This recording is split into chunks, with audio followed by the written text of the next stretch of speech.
Hi, I'm Bella Pino. I'm a communications major, and today I'm going to be talking about limiting your coffee intake.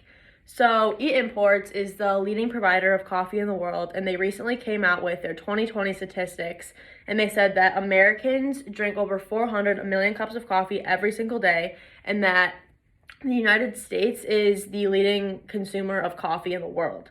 So, with that being said, I feel like it's really relevant because so many people drink coffee. I know a lot of people in here love coffee, and I feel credible to talk about this because I'm definitely a coffee enthusiast.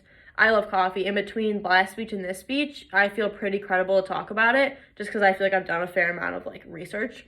So the intake of coffee has increased every year, and because of this, many Americans, struggle with a coffee addiction.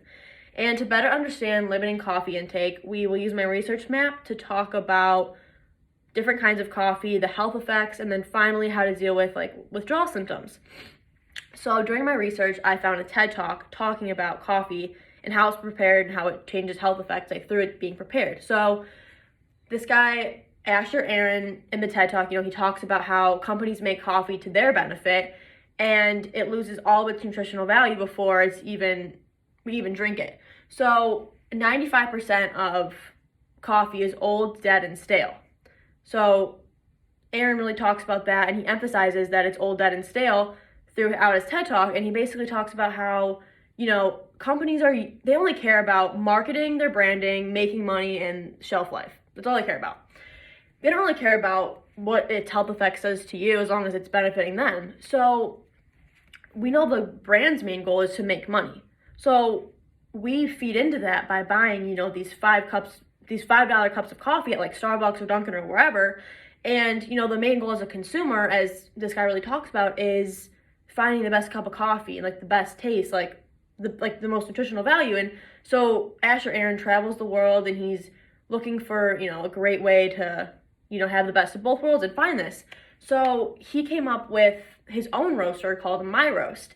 And he really goes into talking about how we don't need all these fancy products with coffee and these espresso machines and this or that. You can make coffee with the coffee beans like you make popcorn over the stove, which I never knew. It's literally crazy to think about. And so he really emphasizes the point that brands don't care about our health and they're just making all this money off of us. So coffee is not only taking our money, but it's creating health problems.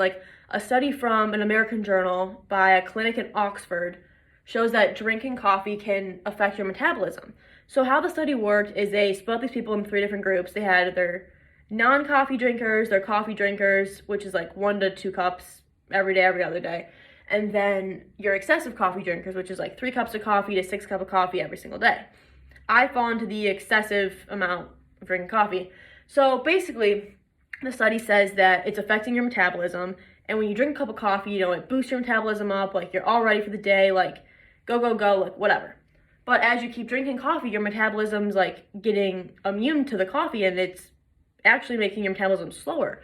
So through this, I feel you should definitely limit your intake of coffee because you're just, limiting your metabolism. So not only does it have health problems, it's taking your money, but you have to deal with withdrawal symptoms after you start drinking so much coffee. So I found this statement that the Cleveland Clinic came out on their page. It's really good. You should check it out.